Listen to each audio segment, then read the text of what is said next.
Nova Scotia is facing a critical challenge, a growing homelessness crisis. Across our province, from the bustling streets of Halifax to the tranquil Annapolis Valley, the number of individuals and families without a place to call home is rising at an alarming rate. This issue demands our immediate attention and a unified response. We cannot and must not turn a blind eye to the plight of our fellow Nova Scotians. The statistics paint a stark and sobering picture.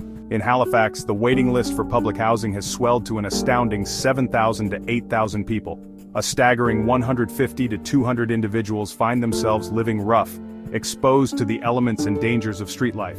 This is not a problem confined to our urban centers. The Annapolis Valley has witnessed a concerning 25% increase in homelessness. Behind these figures are real people with real stories. They are our neighbors, friends, and family members. Each number represents an individual who is struggling to survive, often facing immense hardship and despair. Their stories deserve to be heard, their experiences understood, and their humanity acknowledged. The causes of homelessness are complex and varied. Poverty, lack of affordable housing, mental health issues, and addiction all play a role in this growing crisis. However, one thing is clear: we cannot afford to ignore this issue any longer. The cost of inaction is simply too high, both in human and economic terms. The human cost of homelessness is immeasurable.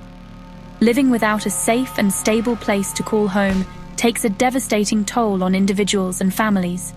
The constant stress, fear, and uncertainty erode physical and mental health.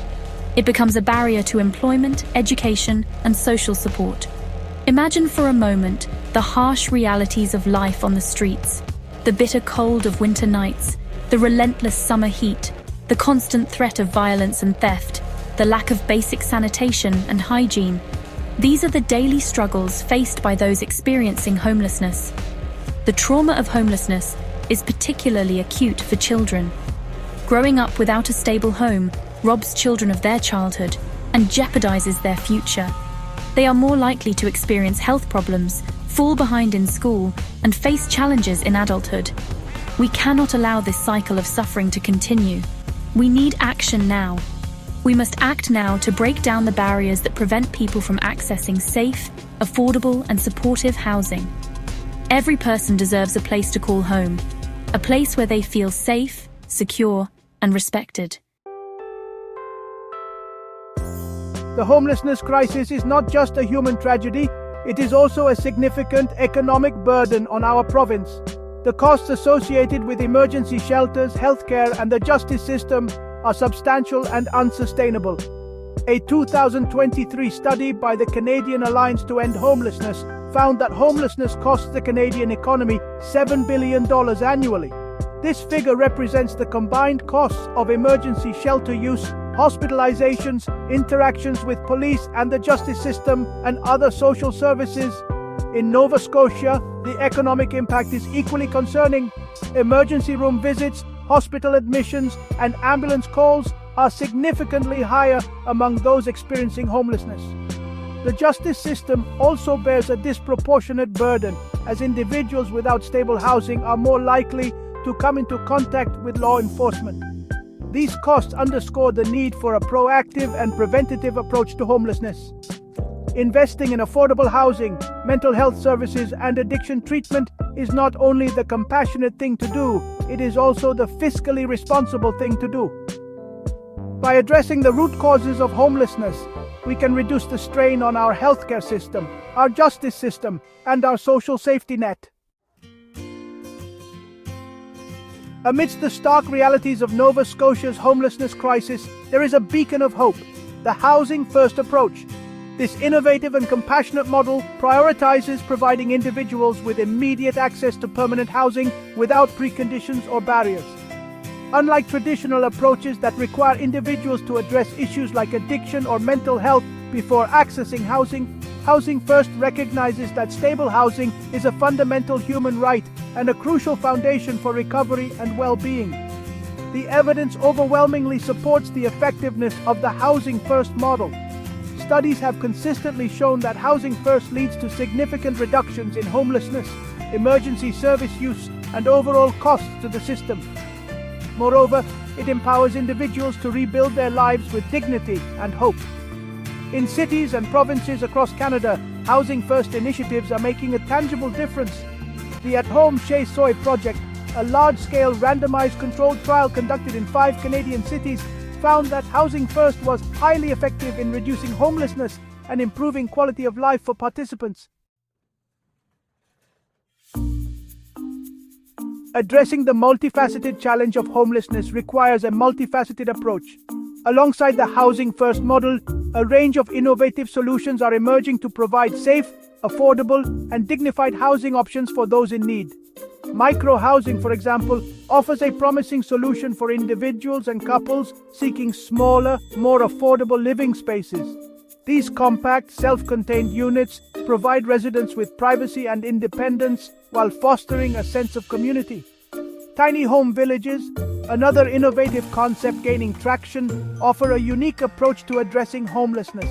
These communities of small, individually owned homes provide residents with a sense of ownership and belonging, along with access to shared amenities and support services.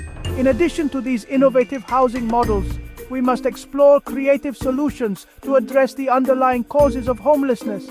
This includes expanding access to mental health and addiction treatment services, providing job training and employment support, and increasing the availability of affordable childcare. Section 6. A call for government action, investing in solutions. Addressing the homelessness crisis is not solely the responsibility of non-profit organizations and charitable individuals. It requires a strong commitment and significant investment from all levels of government. We need our elected officials to prioritize affordable housing as a fundamental human right. This means increasing funding for the construction of new affordable housing units, providing rent supplements to help low-income families afford market-rate housing, and implementing policies to prevent renovictions and unfair evictions. Furthermore, government funding is crucial to support the expansion of mental health and addiction treatment services. These services play a vital role in helping individuals stabilize their lives, overcome challenges, and transition out of homelessness. We urge Premier Tim Houston and our newly elected officials to make the homelessness crisis a top priority. We need bold action, innovative solutions, and a sustained commitment to creating a Nova Scotia where everyone has a place to call home. Section 7. The power of collective action. Every action counts. The fight against homelessness is not a battle we can afford to lose, and it is not a battle that any one group can win alone. It requires a collective effort from all segments of society: government, non-profit organizations, businesses, and individuals. We can all play a role in creating a more just and compassionate Nova Scotia. Volunteering our time at a local shelter, donating to organizations working on the front lines of this crisis, and advocating for policy changes are all meaningful ways to make a difference. Even small acts of kindness can have a profound impact on the lives of those experiencing homelessness. A warm meal, a blanket, a listening ear, or a few kind words can offer a glimmer of hope and remind someone that they are not invisible. Section 8. Choosing compassion, rebuilding lives together. At its core, the homelessness crisis is a crisis of compassion. It is a stark reminder that as a society, we have failed to uphold the fundamental dignity and worth of all our members. We must choose compassion over indifference, understanding over judgment, and action over apathy. We must challenge the stereotypes and misconceptions surrounding homelessness and recognize the shared humanity that binds us together. Each of us has a role to play in creating a more just and compassionate society. By working together, we can build a Nova Scotia where everyone has a place to call home, a place where they feel safe, supported, and valued. Section 9. A future without homelessness, a shared vision. The homelessness crisis in Nova Scotia is a complex and daunting challenge, but it is not insurmountable. By embracing a housing-first approach, investing in innovative solutions, and working together with compassion and determination, we can create a future where homelessness is a distant memory. Imagine a Nova Scotia where everyone has a safe and affordable place to call home. Imagine a Nova Scotia where mental health and addiction services are readily accessible to all who need them. Imagine a Nova Scotia where no one is forced to sleep on the streets or live in fear and uncertainty. This is the future we must strive for. This is the future we can build together. Let us choose compassion, let us choose action, and let us choose hope. The time to act is now. Housing First Society of Nova Scotia wants to make a difference. For further information, contact Stephen Wilsack, wilsack@gmail.com.